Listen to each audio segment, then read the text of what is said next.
Janwada farm house మరోసారి తెరపైకొచ్చింది. Greater Hyderabad పరిధిలో అక్రమ కట్టడాల కూల్చివేతల విషయంలో హైడ్రా దూకుడుగా వెళ్తుండటంతో కేటీఆర్ అనుచరుడికి గుబులు పట్టుకుంది.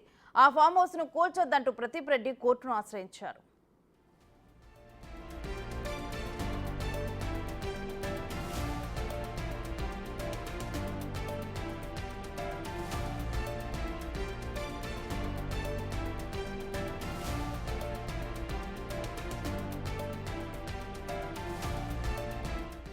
రంగారెడ్డి జిల్లా పరిధిలోని జన్వాడలో ఉన్న కేటీఆర్ ఫామ్ హౌస్ నిబంధనలకు విరుద్ధంగా నిర్మించారనే ఆరోపణలున్నాయి. జంట జలాశయాల పరిరక్షణకు ఉద్దేశించిన 111 జీవో నిబంధనకు విరుద్ధంగా నిర్మించారు. దీంతో హైడ్రా ఆ ఫామ్ హౌస్ ను కూల్చేస్తుందేమోనని కేటీఆర్ అనుచరుడు ప్రదీప్ రెడ్డి ముందు జాగ్రత్త చర్యలు చేపట్టారు. కోర్టును ఆశ్రయించారు.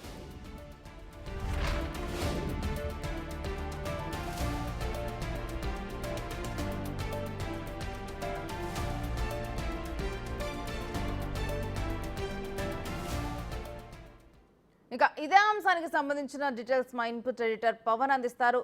పవన్, ఈ జన్వాడ ఫామ్ హౌస్ అంశం ఏంటి?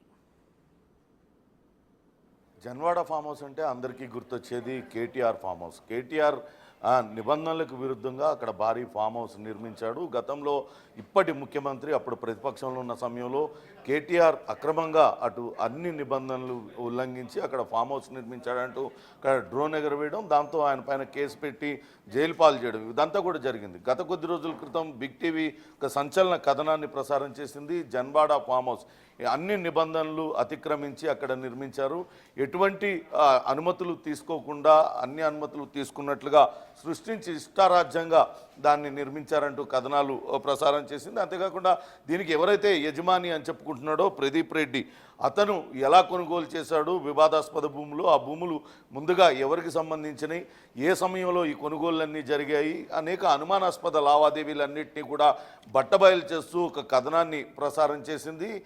దాంతో ఆ జన్వాడ ఫామ్ హౌస్ పెద్ద ఎత్తున చర్చలకు దారితీసింది. తిరిగి మరోసారి అటు జన్వాడ ఫామ్ హౌస్ తెర మీదకి వచ్చింది. ఇప్పుడు ఆ ఫామ్ హౌస్ను కూల్చివేయొద్దంటూ కోర్టును ఆశ్రయించాడు. ఆ ఫామ్ హౌస్కి యజమానిగా చెప్పుకుంటున్న ప్రదీప్ రెడ్డి అనే వ్యక్తి అటు కోర్టును ఆశ్రయించాడు. హైకోర్టులో ఒక పిటిషన్ దాఖలు చేశాడు. మొత్తం ప్రతివాదులుగా 7గురిని ఇందులో పేర్కొన్నారు. అటు తెలంగాణ రాష్ట్ర ప్రభుత్వంతో పాటు ఇంజనీర్ ఇన్ చీఫ్ జలసౌద ఇరిగేషన్ డిపార్ట్మెంట్కి సంబంధించిన ఇరిగేషన్ ఇన్ చీఫ్ని, అట్లనే సూపరింటెండెంట్ ఇంజనీర్ అనే ఆయన్ని కూడా ప్రతివాదిగా పేర్కొన్నారు. డిస్ట్రిక్ట్ కలెక్టర్, రంగారెడ్డి జిల్లా కలెక్టర్తో పాటు ఎంఆర్ఓని, అట్లనే హైడ్రాని కూడా ఇందులో ప్రతివాదులుగా పేర్కొన్నారు. ఈ నెల ఆగస్టు 14వ తారీఖున అటు ఆ ఫామ్ హౌస్కి 2 అధికారులు ఇంజనీర్ ఇన్ చీఫ్ కార్యాలయం నుంచి, అట్లనే సూపరింటెండెంట్ ఇంజనీర్ వాటర్ వర్క్స్, ఈ రెండింటి నుంచి అక్కడికి వెళ్ళారు, ఫామ్ హౌస్కి వెళ్ళారు. ఇది నిబంధనలకు విరుద్ధంగా ఉంది, ఎఫ్టీఎల్ బఫర్ జోన్లో ఉంది, ఎఫ్టీఎల్ పరిధిలోకి వస్తుంది, కాబట్టి ఇది పరిశీలించాలంటూ ఆయనకు చెప్పారు. దాంతో ఇది అన్ని అనుమతులు తీసుకొని నిర్మించాము, ఇది ఎఫ్టీఎల్ పరిధిలోకి బఫర్ జోన్ పరిధిలోకి రాదని చెప్పడంతో వాళ్ళందరూ కూడా అక్కడి నుంచి వెళ్ళిపోయారు. కానీ వాళ్ళు రాజకీయ ప్రయోజనాల నేపథ్యంలోనే ఇక్కడికి వచ్చి ఉంటారు. 6వ రెస్పాండెంట్ అంటే హైడ్రా ఇటీవలనే ఏర్పాటైంది. దీనికి ఎటువంటి ఇది లేదు, కేవలం ముఖ్యమంత్రి ఆదేశాలతో అది ఏర్పాటైంది, ఇంకా మంత్రివర్గంలో ఆమోదం పొందలేదు. దాని సహాయంతో దీన్ని కూల్చివేయడానికి ప్రయత్నిస్తున్నారు. రాజకీయంగా తనకు ఒక రాజకీయ పార్టీకి సంబంధించిన వ్యక్తితో ముడిపెట్టి ఇప్పటి ప్రభుత్వం కక్షపూరితంగా వ్యవహరిస్తుంది, కాబట్టి దీన్ని వెంటనే కూల్చివేయకుండా ఆదేశాలు ఇవ్వాలి వీళ్ళకంటూ ఆయన ఒక పిటిషన్ అయితే దాఖలు చేశాడు. పిటిషన్ హైకోర్టు స్వీకరించింది. త్వరలోనే దీనిపైన విచారణ జరుగుతుంది. అయితే మొదటగా చూడాల్సింది నియమ నిబంధనలు ఉల్లంఘనలకు సంబంధించి ఇప్పటికే బిగ్ టీవీ చాలా స్పష్టంగా అన్ని నిబంధనలు ఉల్లంఘనలు జరిగినట్లుగా చాలా స్పష్టంగా ఆధారాలతో సహా ఇటీవలనే నేకెడ్ ట్రూత్లో చూపించింది. అక్కడ ఆ భవన నిర్మాణానికి G+1 నిర్మాణానికి ఎటువంటి అనుమతులు కూడా తీసుకోలేదు. గ్రామ పంచాయత్ అనుమతులు తీసుకున్నామంటూ ఇప్పుడు దాఖలు చేసిన పిటిషన్లో కూడా పేర్కొన్నారు. కానీ ఎటువంటి అనుమతులు తీసుకోలేదంటూ అటు గ్రామ పంచాయతీ స్వయంగా ఒక లెటర్ కూడా ఇచ్చింది, వీళ్ళు ఎటువంటి అనుమతులు తీసుకోలేదంటూ ఇచ్చింది. కేవలం అక్కడ ఆ అనుమతులు లేకుండానే పెద్ద నిర్మాణం జరిగింది. దాదాపుగా 36,000 చదరపు అడుగుల నిర్మాణం జరిగింది. ఇదంతా కూడా కేటీఆర్కి సంబంధించిందే అని ప్రతి ఒక్కరికి తెలుసు. కానీ అటు అధికారికంగా మాత్రం డాక్యుమెంట్స్ అన్నిటిపైన కూడా వేరే వాళ్ళ పేరులో ఉంది, ప్రదీప్ రెడ్డి అనే వ్యక్తి పేరు మీద ఉంది. కాబట్టి నన్ను ప్రదీప్ రెడ్డి ప్రస్తుతానికైతే రిట్ పిటిషన్లో పేర్కొన్న దాని ప్రకారం రాజకీయ కారణాలు, రాజకీయ ప్రయోజనాల కోసమో లేకుంటే కక్షపూరిత రాజకీయాల్లో భాగంగానే ఈ ఫామ్ హౌస్ యొక్క డెమాలిషన్ చేయడానికి ప్రయత్నిస్తూ ఉన్నారు. ఇప్పటికే అటువంటి ప్రయత్నాలు అనేకం జరిగాయి. ఇప్పుడు మరొకసారి హైడ్రాతో కలిసి అటు superintendent engineering chief, irrigation engineering and chief, అట్లనే సూపరింటెండెంట్ ఇంజనీర్ వీళ్ళందరూ కూడా ఇప్పుడు ఈ కూల్చివేతలు చేయడానికి ప్రయత్నిస్తున్నారు. కాబట్టి వెంటనే దీన్ని నిలుపుదల చేయాలంటూ ఆయన కోర్టును ఆశ్రయించారు. చూడాలి, కోర్టు ఆ పిటిషన్ అయితే స్వీకరించింది. ఇరుపక్షాల వాదనలు విన్న తర్వాత ఎటువంటి నిర్ణయం తీసుకుంటుందనేది కూడా వేచి చూడాలి. ఇది ప్రస్తుతం చూస్తున్నాం. గతంలో అక్కడ గ్రామ పంచాయతీ ఇచ్చిన ఒక పత్రం ఇది. ఎటువంటి నిర్మాణాలకు సంబంధించి ఎటువంటి అనుమతులు తీసుకోలేదంటూ స్పష్టం చేస్తూ గ్రామ పంచాయతీ ఇచ్చిన ఈ కాపీని గతంలోనే నేకెడ్ ట్రూత్లో కూడా ఈ కాపీని బిగ్ టీవీ చూపించింది. గ్రామ పంచాయతీ అనుమతులు తీసుకోకుండానే గత ప్రభుత్వంలో ఉన్న పెద్దల అండదండలతో అక్కడ నిర్మాణం జరిగింది. కానీ మేము కోరిన సమాచారం అటు మీర్జాగూడ గ్రామంలో ఇంటి నెంబర్ 1-3-69/1 ఇచ్చిన ఇంటి నిర్మాణానికి సదరు యజమాని చేసిన దరఖాస్తు పత్రము, దాంతో జత చేసిన నిర్మాణ పత్రాలు ఇవ్వగలను అని అడిగింది బిగ్ టీవీ. కానీ మీరు కోరిన సమాచారం ప్రకారం ఆ యజమాని పేరు శతభిష అసెస్మెంట్ నంబర్ 297 ఇంటి నిర్మాణానికి ఎటువంటి దరఖాస్తు చేసుకోలేదంటే చెప్పారు. గ్రామ పంచాయతీ ఆ భవనానికి ఇచ్చిన అనుమతి పత్రం ఇవ్వగలరంటే గ్రామ పంచాయతీ నుంచి అటు ఎలాంటి అనుమతి మంజూరు చేయలేదని చెప్పారు. భవన నిర్మాణానికి గ్రామ పంచాయతీ చేసిన తీర్మానం ఏమైనా ఉంటే దాని పత్రం ఇవ్వాలని కోరాం. దానికి సంబంధించి గ్రామ పంచాయతీలో ఎలాంటి తీర్మానం చేయలేదని ఇచ్చారు. ఆ ఇంటి నుంచి పన్ను వసూలు చేస్తున్నట్లయితే అందుకు సంబంధించిన వివరాలు ఇవ్వగలరు అని చెప్పాం. అయితే కేవలం పన్ను మాత్రం వసూలు చేస్తున్నట్లుగా మాత్రమే చెప్పారు. అసెస్మెంట్ 297 ప్రకారం ఏడాదికి 1,637 రూపాయల ఇంటి పన్ను మాత్రమే వసూలు చేస్తున్నాం. ఆ భవనానికి ఎటువంటి అనుమతులు లేవంటూ అటు గ్రామ పంచాయతీ కార్యాలయం ఇచ్చిన ఒక అనుమతి పత్రం ఇదంతా కూడా. కాబట్టి తప్పుడు అనుమతి పత్రాలతో వాళ్ళ భవనం నిర్మించారని స్పష్టమవుతుంది. కోర్టును కూడా తప్పుదోవ పట్టించే విధంగా గతంలో కూడా ఒక పిటిషన్ దాఖలు చేశారు. నేషనల్ గ్రీన్ ట్రిబ్యునల్ను కూడా తప్పుదోవ పట్టించే విధంగా వ్యవహరించారు. ఇప్పుడు కోర్టులో కూడా అదే పిటిషన్ మరోసారి దాఖలు చేశారు. అన్ని అనుమతులు తీసుకొని భవన నిర్మాణం చేశామంటున్నారు. కానీ వాస్తవానికి ఎటువంటి అనుమతులు తీసుకోలేదంటూ స్పష్టం చేస్తుంది. మొత్తం మీదైతే జన్వాడ ఫామ్ హౌస్ మరోసారి తెర మీదకి వచ్చింది. ఇటీవల వరుసగా హైడ్రా దూకుడుగా వ్యవహరిస్తుంది.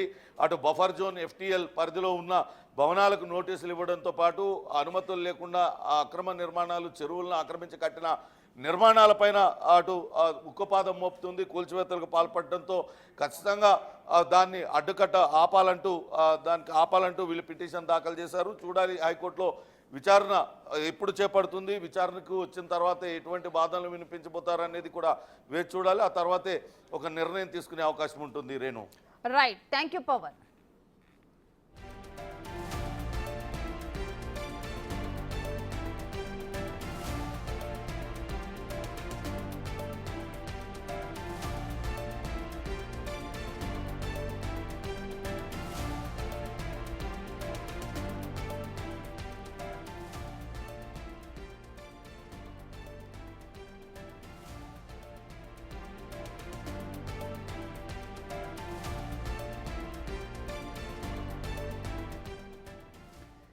జన్వాడ ఫామ్ హౌస్ మరోసారి తెరపైకొచ్చింది. గ్రేటర్ హైదరాబాద్ పరిధిలో అక్రమ కట్టడాల కూల్చివేతల విషయంలో హైడ్రా దూకుడుగా వెళ్తూ ఉండటంతో కేటీఆర్ అనుచరుడికి గుబ్బులు పట్టుకుంది.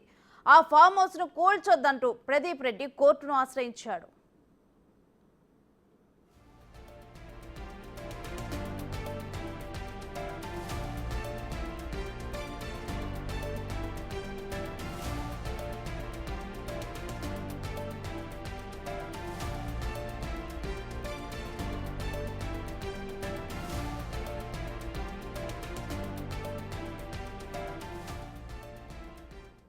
ఇక ఇదే అంశం మీద డీటెయిల్స్ మా ఇన్పుట్ ఎడిటర్ పవన్ అడిగి తెలుసుకుందాం.